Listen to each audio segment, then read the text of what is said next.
Hello everyone, welcome back to my YouTube channel once again. Today in this video, we gonna solve the problem of the day, that is count matching subsequence. Now here in this problem, basically we are given two string S1 and S2. Now we need to count the number of subsequences of string S1 that is equal to S2, right? So here you can see this example. So here we are given like two string, and what we need to find. So we need to find the number of different subsequences where you can get this particular string S2, right, in S1. So here you can see they have like picked some characters from S1. So 0, 3 and 4. So if you like see the characters present in these indices, if you combine them, you would get this particular string, right? So these how like there are different possible ways, right, when there are different counts. So you need to like count all of them. So that is basically question is. So now let's look at the constraints. So constraint is like 10 raised to 3 and goes up till 10 raised to 3. So now if you had solved enough questions of DP, you would have gotten the idea that's like it can be solved using the DP, right? Because this similar type of question was also there in a LCS, that is a longest common subsequence. But there it was like it is different. This problem is different from that because there we like only need to find the longest common subsequence. Though the things are similar, but there is subtle change that I'll explain you and show you when I was like explaining this particular solution, right? So I hope like you are now clear that why we will use DP for this problem. And even you can also look at a constraint. See, whenever you find that you need to find some number of ways, right, number of ways like that, so you and constraint are like allowing you, right? So you should definitely think of DP. First should be DP, right? Sorry, first should be your like recursion, and then recursion. Since constraints are pretty less, so you can use DP on it. So that is why here we will use DP. So now let me just explain you the things. Yes, so this is the first example only, right?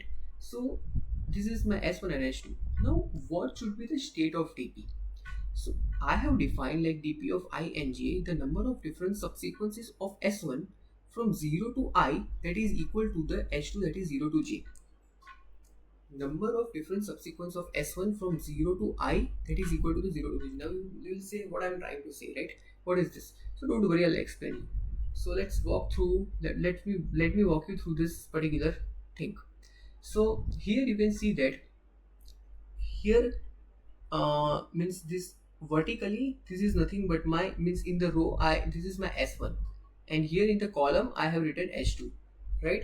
So what I'll do initially, these are the zero zeros, right? This is very means very important to put 0 and 0, uh, means we would not like end up with a negative indices, right? We would not encounter negative index. That is why I have like put 0 and 0 here, and I also tell you like significance of this 0 0 later in this video only.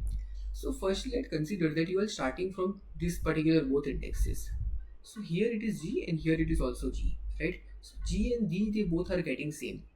So if they both are same, what I'll do? So if the both indices are same, then what I'll do, I'll simply do the -1 and j minus 1. It means this one, and plus minus I minus 1 and j means this. So I'll simply do the addition of these above previous two indices, means this previous two values 1 and 0. So answer would be 1, right? Now here it is k. So k means, now see what you are trying to find. Basically you are finding that, for an example, let's suppose you are here, for example you are here, right? And someone tell you to find the number of ways to like have a g in this particular substring, how many different g's are possible. So you can see there is only one g, that is why I have written 1. And if someone tells you that find out the number of like different subsequence where you can like have this gk in this S1, so gk is 1, so that is why I have written here 1. You can see that gk, see k means all prefix, not only k. K means till k. You are like considering all the characters till k starting from G, right? So that is why G and K is 1. Now we will see that till S means GKS. So there is no GKS and that is why I have written 0. I hope you understood, right? Because this is very important thing and that's what this particular line says. That's what this particular line says, right? So that is why what I have done here. See, G and G is right, perfect, no problem. So now at this particular point I have like written my 1. So what is the significance of like writing 1 over here? Why did I write 1? So basically see, when you like say 0, 0 means empty string. There is nothing, right? And empty string is always a part of all the subsequences. Empty string is always a part of a subsequence. Always. Whether you can take G and empty string, so I'll say empty string is part. Empty string is part. So that is why I have written 1 at all the right positions where there is 0 over here. Right? So that is why it is everywhere it is 1. Right? So I hope like it is clear why I have written 1 here. Right? So now let's move forward. So here it is there is E. Right? So okay, where I am at G. So what I can say that okay, it is not matching, right? It means I'll simply carry forward the value from above. So what is the value? 1, okay, or just move it, right? So since there is 1G, so that is why what I'll do is simply carry forward the value. Now here is a E and here is a K. There is no match, so I'll simply put 0. Here there is a S and here there is E. So again 0. This is how I'll done for similar thing. Now here you can see there is a G and K, right? So I can see that G and K they both are not matching. Still means G is only 1 in this entire part, in this entire substring. So that is why I have carry forward the value. Now here is a K. Here is a K and this K match with this K. Okay, very good. So now I will look for my prefix of K. What is the prefix of K? Prefix of K is G. So how many times this G appear as a subsequence in this leftover string? If I cut means if I cut off this particular K, right? If I cut off this particular K, then I would left with these characters G G J G E E, right? So I want to find and want to figure out how many times this prefix appear in this part. So we can see that it appears only one time. So here it is like K and here is also K. So how will I like get this one? Means how will I know this how many times this prefix appear over here? So I'll simply move diagonally up. So diagonally left up. So here you can see this is a 1. So this value gives you the answer of that only that you want to find.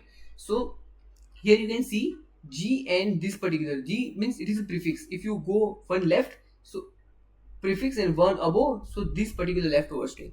I hope you understood. That is why I have considered this thing. And why this? So what if there is means there is a value already exist means there is already prefix there means I'm not like considering this K, but what if there is any other K that I encountered earlier, so at that also I have to consider, right? So what I'll do 0 and plus 1. So that is the main thing, important thing that you need to understand and you need to take care of. So similarly I have done like for all other characters, following characters of this S1, and finally you will get the answer over here 4. So let me just walk you through the code so that you can understand it in a better way. So here I have created like dp vector and dp vector size is n and m, n plus 1 and n plus 1, right? And initially I have initialized this column 0 with a 1 because of the empty string, right? And then after I am like iterating over the characters. Then if I found that if s1 this both are equal, then I'll simply do this thing. And also do not forget to this do modulus because answer may be very large. So since we need to return in with modulus, that is why it. And otherwise if they are both are not equal, so I'll simply carry forward my answer from the above, right? And this is how it works, and I'll simply return the n and m. So let me just compile it. So yes, it is working. Let me just now submit the code. So yes, it indeed got accepted. So talking about the time complexity of this problem. So time complexity is, you can see that it is clearly visible. The time complexity is n into m and space complexity is 2n into m. because we are like using the dp vector. So time and space is both n into m, and n into m is like good because 10 raised to 6, right? So it would work. I hope it is clear. If you still are having any doubt, feel free to ask me in the comment below. And if you are like new to my channel, I would encourage you to subscribe it, hit the bell icon, share with your friends. Thank you.